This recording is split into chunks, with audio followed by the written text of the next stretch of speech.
Amados, graça e paz, boa tarde, boa noite, bom dia, não sei que horas que você vai assistir essa mensagem, que você vai aplicar esse estudo, mas eu tenho certeza que Deus vai abençoar a sua vida. Então sejam todos muito bem-vindos, depois você pode compartilhar também com quem você ama. O ensino de hoje, o estudo de hoje é muito forte e eu tenho certeza que Deus vai aprumar, vai alinhar a nossa vida à vontade dele. Amém? Então sejam todos bem-vindos, graças e paz, pessoal que está aqui comigo também. Deus abençoe a vida de todos vocês, em nome de Jesus. E vamos orar para começar a nossa célula, né? Pastora Deise, mais uma vez, orando por nós. Senhor, nós queremos te dar graças, Deus, pelo dia de hoje.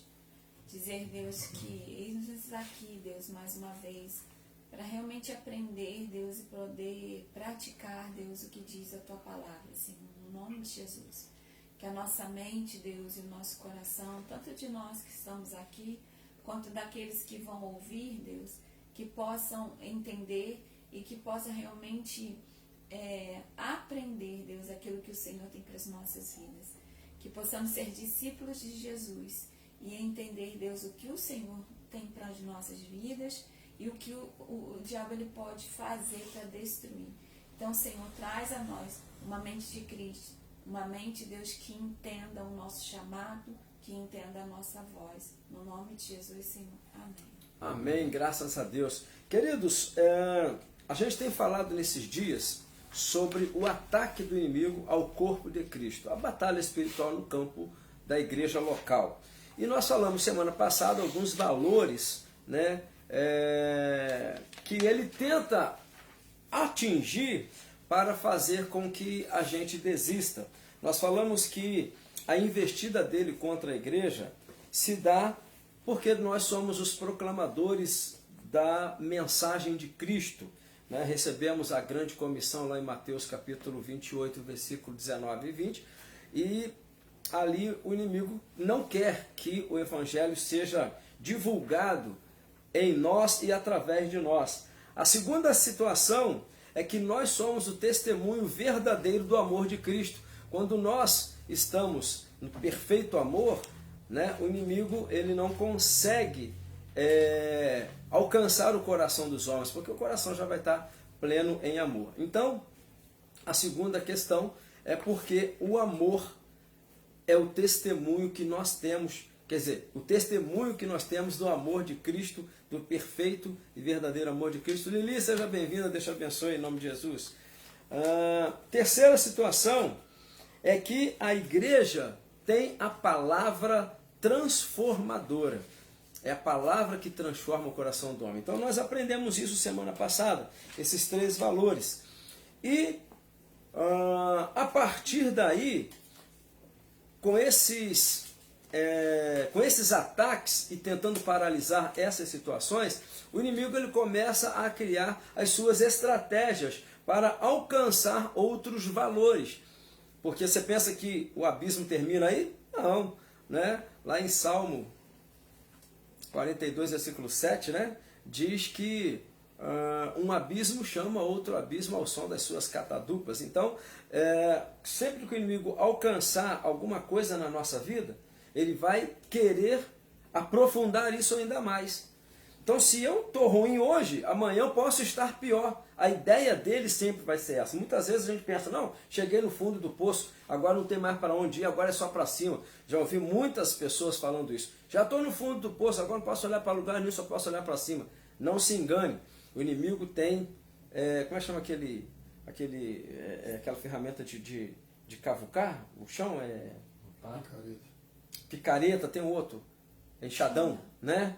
Um enxadãozinho, né, camarada? Ele tem um enxadão na mão, ele tem uma picareta na mão, ele tem aquele outro, né, que é igual um mapá, né? Cavadeira, né? Não, tem um que pega 12 assim, né? São duas cavadeiras em uma. Cavadeira de abrir e fechar. Então, tá vendo como a pessoa que conhece de ferramenta? Ele tem essas ferramentas apropriadas para fazer o buraco ser mais fundo, né?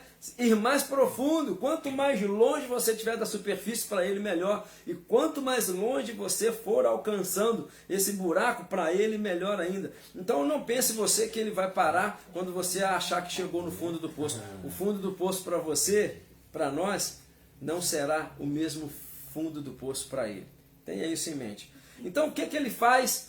Ele tenta aprofundar ainda mais. E ele vai conseguindo minar as nossas vidas na igreja local. Então ele vai partir para uma outra situação. Jesus, ele, em Mateus capítulo 12, no versículo 25, ele disse algo muito interessante. Um reino não pode subsistir se ele estiver dividido. Nenhum reino subdividido consegue subsistir. Não vai existir. Vai finalizar. Não é? A gente vê isso muito, por exemplo, no futebol. Quando um time está lá, uma equipe está bem montada, bem formada, mas um dos integrantes da equipe não gosta do outro. Todo o time padece com aquela situação. Porque o camarada vai estar numa posição de gol, o outro não vai tocar. O camarada vai estar numa posição de poder fazer uma defesa, não vai fazer, né? Não vai defender a equipe de um modo geral, porque tem um problema ali dentro. Pode ser um problema não com a equipe, mas com a administração daquela equipe, com a equipe técnica, por exemplo. Eles vão fazer de tudo para que alguém caia. E com isso, os resultados vão ser negativos. Porque um reino subdividido, ele não consegue vencer. Agora, quando está tudo certinho, diretoria está ok, equipe técnica está ok, equipe tática está ok, todo mundo está com o mesmo objetivo, vai ser difícil pará-los. A palavra de Deus nos fala lá em Gênesis, né, no capítulo 5 ou 6, que o homem tinha um só coração. Ele tinha uma só visão. E o próprio Deus desceu e disse assim, ó, ninguém poderá pará-los. Nada será impossível para eles, porque eles tinham o mesmo coração. E olha que o coração deles era para o mal, não era para o bem, não, que eles queriam construir uma torre que alcançasse os céus. Lógico que eles não iam conseguir isso, né? Arranhasse o céu. A ideia deles é que havia um teto, né? Acima da nossa cabeça, em se falando das constelações. Não tinha. Então Deus teve que descer, confundir as línguas para que o homem não tivesse o mesmo coração na situação voltada para o mal. Então olha só que coisa estranha, não é? Que coisa impressionante. Um reino que estava absolutamente equitativo. E Deus teve que intervir, porque o coração do homem, apesar de ser um, era um coração mau. Se fosse um coração bom, lógico que Deus abençoaria. E aí, por que então que nós passamos por questões tão complexas, às vezes na igreja local? Porque o inimigo ele quer trazer divisão. Porque se a igreja estiver dividida, ela não vai ser conquistadora. Ela não vai alcançar as promessas do Senhor. Ela não vai alcançar a chamada que o Senhor tem para ela. Ela não vai alcançar os seus alvos. Ela não vai alcançar nada, porque ela está subdividida. O que puxa para um lado, o outro puxa para o outro lado, né? Então essa corda, ou todo mundo pega a corda e puxa para o mesmo lado, ou a corda uma hora vai arrebentar. E a hora que ela arrebenta, né? Não sei quando já fizeram cabo de guerra aqui, né? Um cabo de guerra, um puxa para um lado e outro puxa para o outro. Um lado mais forte vence, né? Mas e quando a corda arrebenta? Os dois lados caem, né? A corda arrebentou, você está fazendo força, aí vem aquela força contrária, a corda arrebenta e todo mundo vai para o chão, né? É assim que acontece, é isso que o inimigo quer, que a gente caia, que a gente vá para o chão. Então um reino subdividido, Mateus 12, 25, ele não pode permanecer de pé. Então, o criador dessa divisão, logicamente, muitas vezes é o inimigo, mas nem sempre. Vai ter sempre um dedinho dele. Se as diferentes opiniões criam divisão, nenhuma igreja poderia estar unida, porque não existe duas pessoas que têm pensamentos exatamente iguais, nem marido e mulher, né? A coisa mais impressionante no casamento é que são duas mentes absolutamente opostas, né? O homem pensa de um jeito, a mulher pensa de outro, e conseguem viver harmoniosamente. Tem hora que saem umas faíscas, dá umas faísquinhas, né? De vez em quando, mas nada que possa destruir. Se destrói, porque Deus não está naquela situação, nenhum dos dois ou um dos dois acabou não procurando Deus para a alinhar os seus propósitos. Mas imagine bem, como é que consegue ter filhos, como é que consegue criar filhos, educar filhos, ter projetos? Duas mentes. Obviamente, quando a gente lê lá em Eclesiastes, no capítulo 4, no versículo 12, diz que o cordão com 3 dobras ele não pode ser rompido facilmente, né? Então é porque essa terceira dobra é o Senhor. Por que Deus abençoa o casamento? Porque ele está nele, né? É um plano dele, fazer com que 2 pensamentos diferentes se tornem um pensamento igual dele, não é? E quando a gente alcança essa maturidade, é uma bênção. O casamento ele flui e se torna indestrutível, né? Indestrutível. Lá em Romanos, no capítulo 14, diz pra gente que nós temos que ajudar aqueles que são um pouco mais fracos na fé, né? Fortalecei, né? Ou então sejam cuidadosos com aqueles que são um pouquinho mais frágeis na fé, falando para a gente erguer a fé dele, ajudá-lo, né? Ou ajudá-los para que eles possam ter uma ideia igual nós temos do reino, do princípio da palavra, da fé, para que as ideias possam ser vencedoras. E hoje nós vamos estudar 4 valores, né? 4 princípios que são destrutivos. O porquê que as divisões acontecem. Quais são essas chaves? A primeira chave, quando nós pecamos uns contra os outros. Efésios, no capítulo 4, do versículo 23 até o 32, fala coisas extraordinárias para nós ali. Fala no versículo 29, por exemplo, que não deve sair palavra torpe da nossa boca, porque a nossa ideia tem que ser, a nossa palavra tem que ser de edificação para todos que estão ao nosso redor nos ouvindo. No versículo 26, diz que nós não devemos dar lugar ao inimigo, né? Não se deve pôr o sol sobre a nossa ira. Versículo 27, né? Não deis lugar ao diabo. E no 26 diz que a gente não deve colocar a ira nossa até que o sol se ponha, né? Não se ponha o sol sobre a vossa ira, ou seja, não vamos ficar irados até o dia acabar. Vamos resolver isso logo. Vamos perdoar isso logo, né? Fala que a gente tem que limpar as nossas mãos. E o versículo 32 diz que nós temos que ser benignos uns com os outros, da mesma forma que nós somos perdoados, nós devemos perdoar. Então, do versículo 23, falei alguns aqui, né? Até o 32, fala-nos de relacionamentos que precisam ser ajustados, alinhados, para que alcancemos a plenitude de Cristo nas nossas vidas.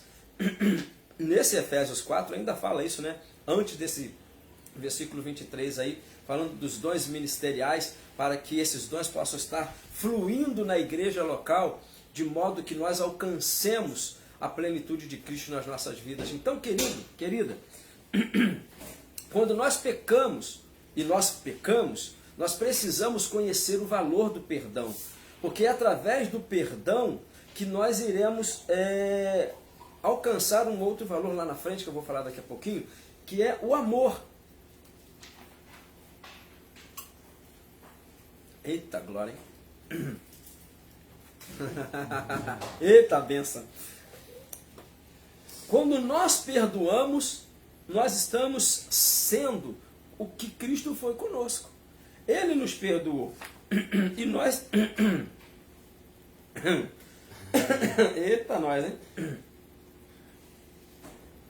E nós também precisamos ter o valor do perdão nas nossas vidas. Um peca, o outro, né? Teve um evento numa igreja primitiva que um homem pecou e o pessoal queria matar o cara, né?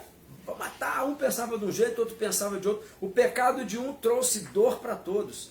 Quando a gente vai lá para o Antigo Testamento, eu gosto muito de fazer uma analogia das coisas da igreja local com o Antigo Testamento. A gente vê que 10 espias estavam com pensamentos equivocados, né?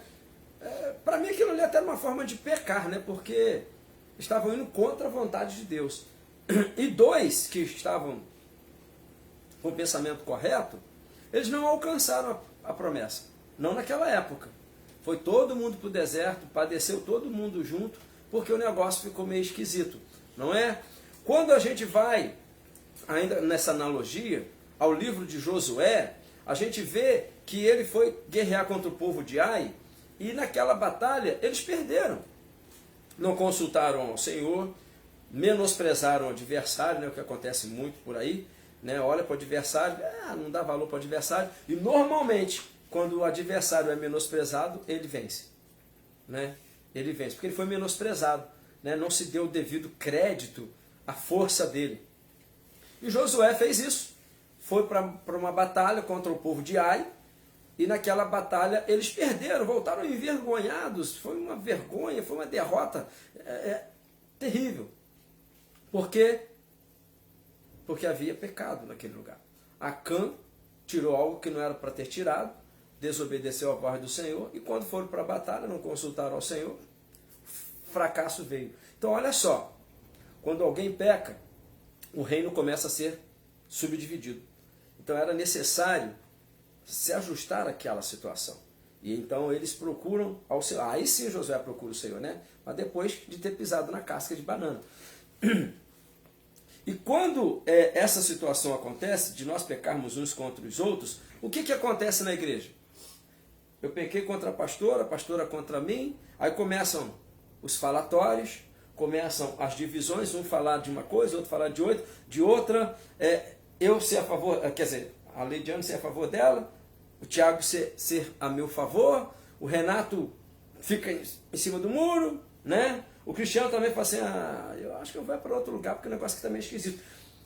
Começa a ficar estranho, né? Vem com essa situação, intrigas, vem amargura, vem fofocas, vem disse-me-disses e tantas coisas que são prejudiciais ao reino. Então nós precisamos tomar cuidado com essas situações. Buscar a reconciliação é o que a Bíblia nos aconselha. Manter-se fiel para não ferir e não ser ferido.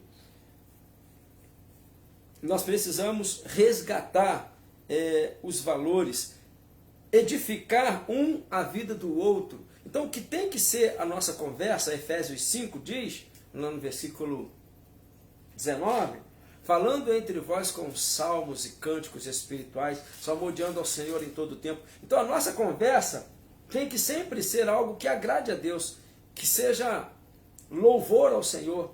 Vou falar de Deus o tempo todo? Não preciso falar de Deus o tempo todo para agradar a Deus. Não é? Eu posso falar de futebol, que é uma coisa que os homens gostam, né? Sem ferir a Deus, sem ferir a integridade do outro. Eu posso brincar com o Tiago comigo, a gente até já brincou por causa do chocolate que nós tomamos esse final de semana, aí, nesse início de semana, sem um ficar ressentido com o outro. Quando o meu time vence o dele, né, aí eu vou lá e fico fazendo assim, né, e tal. Não há ressentimento, há uma brincadeira, algo saudável. Se passar disso, um ficar irritado com o outro, uma brechinha, o inimigo se aloja nela, né? E daqui a pouquinho aquela brechinha se torna uma ferida, aquela ferida se torna um câncer, aquele câncer se torna algo mortífero. Porque a gente não soube vigiar, a gente não soube ter um padrão social espiritual, não é? Então nós precisamos tomar cuidado quando mencionamos pessoas, quando falamos de pessoas, quando vamos tocar em pessoas, para que o pecado não alcance nem a nós e nem a elas. Segunda situação, por que ocorre a divisão? Quando o amor se perde. Paulo fala, né, lá em Colossenses 3, que nós, no versículo 14, que nós devemos nos revestir do amor, que é o vínculo da perfeição. No perfeito amor, João também fala isso, que não há medo. Então, quando falta o amor, não há perfeição. Quando falta o amor, o medo vem. E tantas outras coisas podem vir a partir daí. O medo de se relacionar com alguém, o medo de pedir perdão. Olha só, tudo porque faltou o amor. Não vai ter perfeição, não vai ser mais perfeito, não é? E com a falta do amor, o que entra? Entra o ódio, não é? Lá em 1 João, eu acho que no capítulo 4 mesmo, sim, acho que no versículo 15, por ali, ou 13, diz que quem não ama é homicida. Se faltar amor nas nossas vidas, nós somos assassinos. Olha só. Eu não preciso matar alguém fisicamente, né? Literalmente, para ser, segundo a Bíblia, um homicida. Basta eu não amá-la. Basta eu odiá-la. Aí você vai falar assim para mim, caraca, deu ruim agora, como é que eu sou homicida? Eu nem sabia. Como que eu tô matando gente e nem sabia, né? Tô com a metralhadora, metralhando, e não tô nem sabendo que tô matando tanta gente, né? Por falta de amor. Querido, a igreja tem que ser, precisa ser o local onde o amor ele flui. E muitas vezes não é assim que acontece. Quantas pessoas trocam de ministério porque estão com raiva do outro? Você acha que ir para outro ministério para resolver sua vida? Se você carregou ódio, se você carregou rancor, se você carregou amargura, você está carregando tudo isso dentro da tua mala. Não pensa você que você esvaziou, não. Quando tiver problema lá nesse outro ministério, uma situaçãozinha que seja, você vai exalar tudo isso de novo. Não o bom perfume de Cristo, né? Como Coríntios diz para a gente, mas você vai derramar esse ódio, porque falta amor. O amor é uma conquista diária. O amor é algo que a gente tem que buscar continuamente nas nossas vidas, o vínculo da perfeição. E a divisão acontece quando falta amor. O amor se esfria e aí a gente começa a fazer aquela primeira, né, aquela primeira etapa lá, a falar mal um dos outros, a permitir que o pecado nos impulsione, e aí uma série de situações começam a acontecer na vida da gente. Havia uma pessoa na igreja de Corinto, lá em 2 Coríntios, no capítulo 2, no versículo 6 em diante, que essa pessoa cometeu um delito na igreja, né? Ela cometeu uma falha. E ela foi advertida e ela foi corrigida. Mas Paulo percebeu que ela foi, apesar de ter sido corrigida, ela não foi amada. Correção sim, né? Amor não. E aí Paulo começa a advertir a igreja para que ela volte a amar aquela pessoa.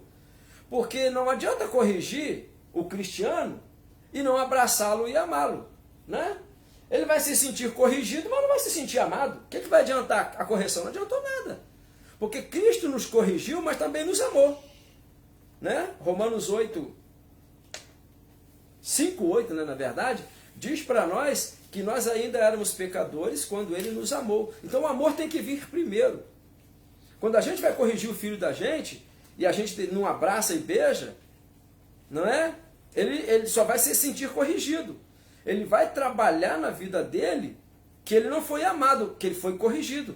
Ele vai ter um rigor militar na vida dele, mas não vai ter um rigor de caridade na vida dele, né? Que só foi paulada, só foi correção, mas nunca foi abraçado, nunca foi beijado. Quando acertava, não tinha aplauso, não tinha estrelinha no caderno. Quando errava, lenha em cima. Não é assim. Correção com amor. A disciplina bíblica nunca impôs que não deve ser com amor. E a igreja estava fazendo isso lá em Corinto. Estava corrigindo, mas não estava amando. A igreja não foi feita para correção. A igreja foi feita para amar. A correção vem no amor e não o contrário. Não é corrigindo que se ama, é amando que se corrige. Não é? Então, os valores foram trocados naquele lugar. E Paulo percebeu isso. A falta de amor, que ele gera divisão. O amor, ele gera unidade, mas a falta dele gera exatamente a separação. Terceira situação, por que existe a divisão? Porque quando alguém busca o seu próprio interesse. Uma vez eu estava no seminário e o professor ele falou algo muito interessante. Ele falou assim, olha, se eu unir a minha visão à sua visão, nós não teremos uma visão. Nós teremos duas visões unidas. Nós seremos visionários, mas não seremos missionários. E eu não entendi muito bem quando ele falou aquilo. Ué, se eu unir a minha visão à sua, nós teremos uma só visão. Ele disse, não. Para que uma visão subsista, a outra tem que morrer. E aí eu pude entender, porque o que acontece? Lá na frente, eu com a minha visão, a pastora Deise com a visão dela e nós unidos, quando chegar lá na frente, ela vai me mostrar a visão dela e eu vou mostrar a minha visão. Nós temos uma visão só? Não, nós temos duas visões. Estamos unidos pelas nossas visões, eu pela minha e ela pela dela. Quando a gente chegar lá, alcançar alguma coisa, lá na frente, aí ela vai falar assim, mas agora a minha visão prevaleceu. Aí não, a minha que prevaleceu. A gente estava unido, mas eu estava com a minha visão e ela com a dela. É necessário que uma dessas visões morra. Senão nós teremos ainda duas visões. Eu com a minha e ela com a dela. Se ela se unir à minha, ela vai ter que eliminar a dela. Se eu me unir a dela, eu vou ter que eliminar a minha. Mas o que Deus me deu, o que Deus nos deu foi a unidade, querido. Deus me deu uma visão e Deus te deu uma visão? Então, espera lá. Uma só fé. É o que está escrito lá. Um só batismo. É o que está escrito lá. Por que hoje nós temos vários batismos? Porque a gente não tem um só batismo, não. A pessoa vai para o meu ministério, você batizou aonde? Eu batizei lá na... Não posso falar aqui, né? Então vou te batizar de novo porque... Ela não foi batizada em nome do Pai, do Filho e do Espírito Santo? Por que eu tenho que batizá-la de novo? Porque é a minha visão. A minha visão é perfeita, do outro não era. Então não é a visão do reino, não é a visão de Cristo, é a minha visão. Nós não temos que ter a nossa visão, querido, nós temos que ter a visão que vem do céu. Nós temos que ter aquilo que vem de Deus para nós. Mas nós somos tão espirituais que aquilo que Deus me deu é meu. O que tornou a queda da igreja primitiva? O que fez com que a igreja caísse? Quem estudou a história da igreja sabe muito bem que foram os excessos de visões. Martim Lutero chegou com uma visão, não é? A fé né, justificação pela fé. Ótimo, então todo mundo justificado pela fé. Quando Rubem Maia chegou para falar de batismo, veio a divisão. Né? Os luteranos foram para um lugar e os anabatistas, que depois foram chamados de rebatizadores e por fim de batistas, foram para outro. Então tivemos a igreja luterana e tivemos as igrejas batistas separados. Por quê? Culpa de Lutero? Culpa de Rubem Maia? Ou dos seguidores deles? Claro que não. Não, deles, claro que não. Mas dos seus seguidores, que pegaram aquela visão e se fecharam nela. A minha visão está certa, a sua está errada. Chegamos a ter loucuras por causa da visão. Esquecemos do reino e abraçamos a nossa visão. Aquilo que Deus revelou para nós é mais importante do que o reino.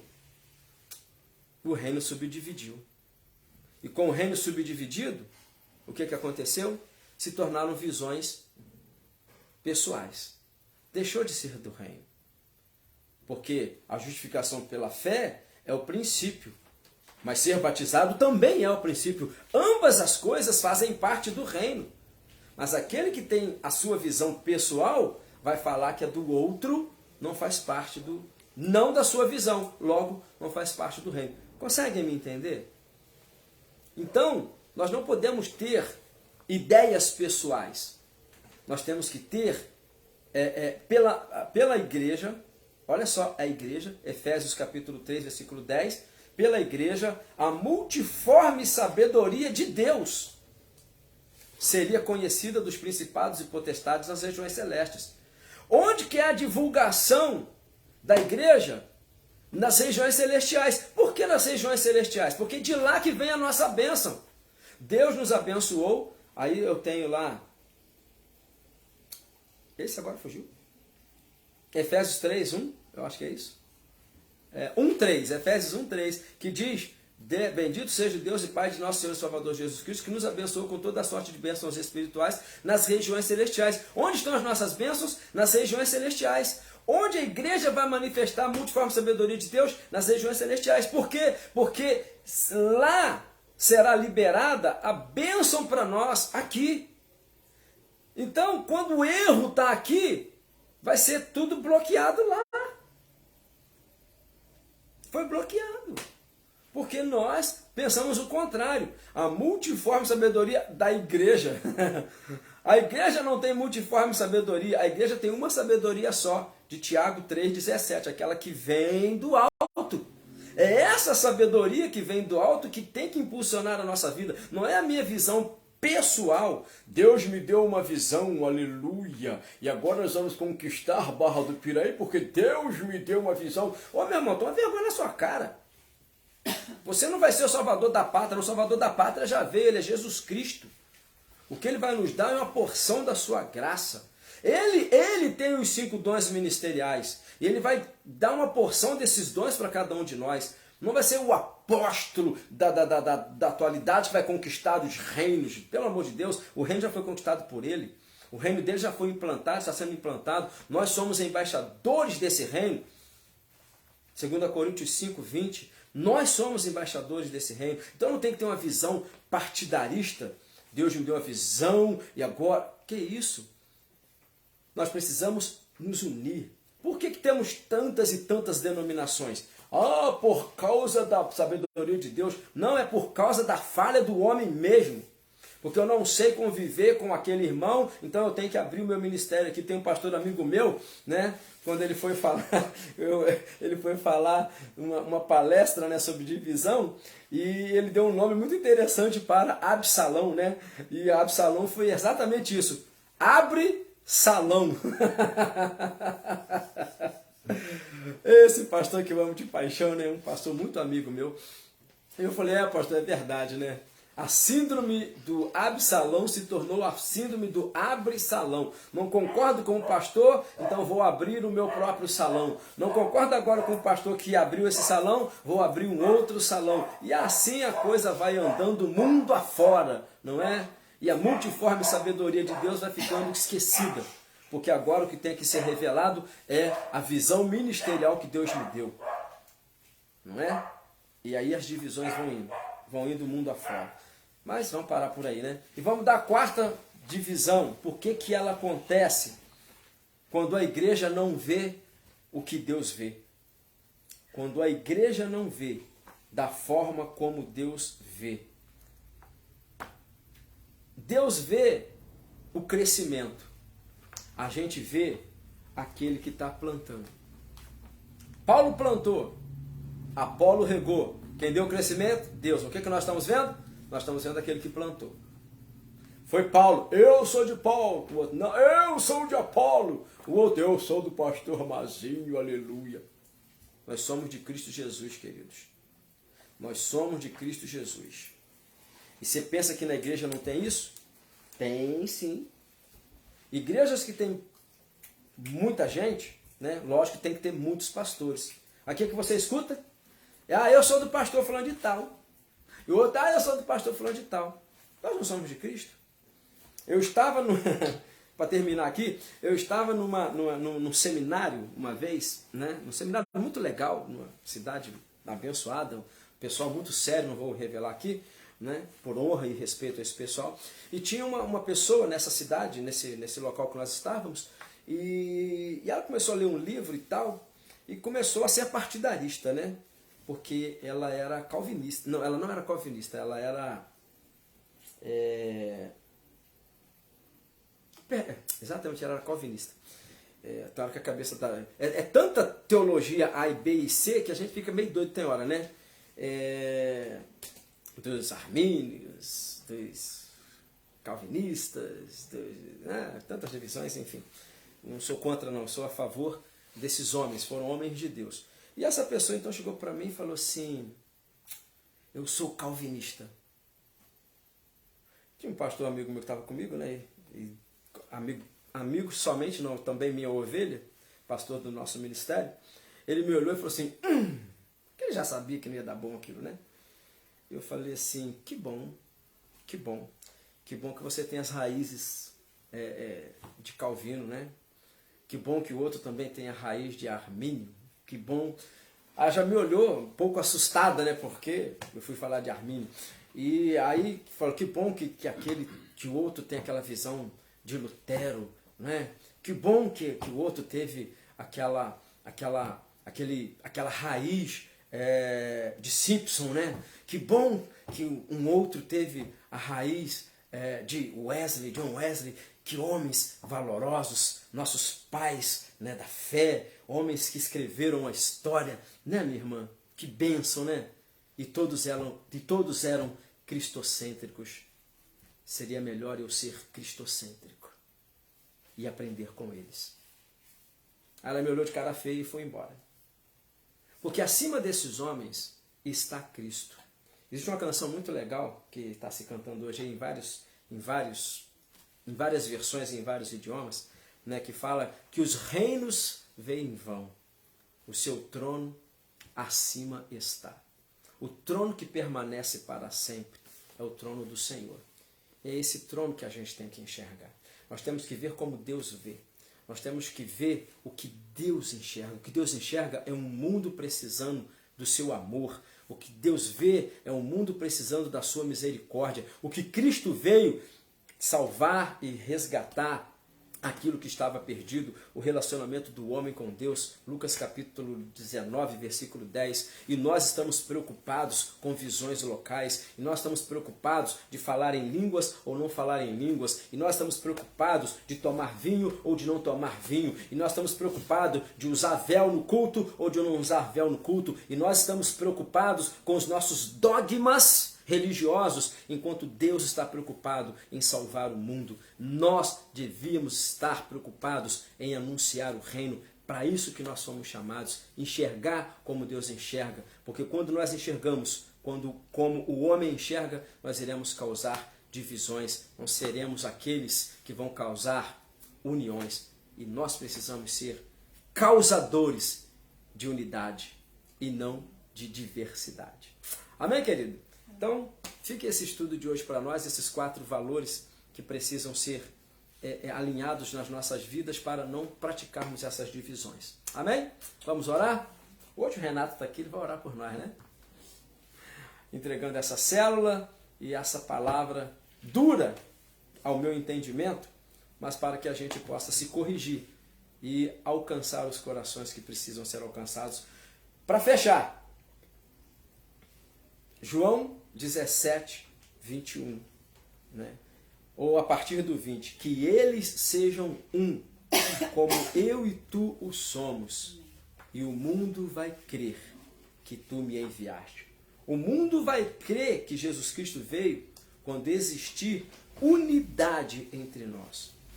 Não, o mundo não vai crer quando cantarmos bonito, quando pregarmos bonito, quando fizermos eventos bonitos. O mundo vai crer quando olhar para nós e ver que somos um, apesar das nossas tantas denominações e tantas diferenças. Quando formos um, o mundo vai crer que o Senhor Jesus foi enviado por Deus para nos amar de tal forma como João 3,16 diz. Fica a dica. Deus te abençoe.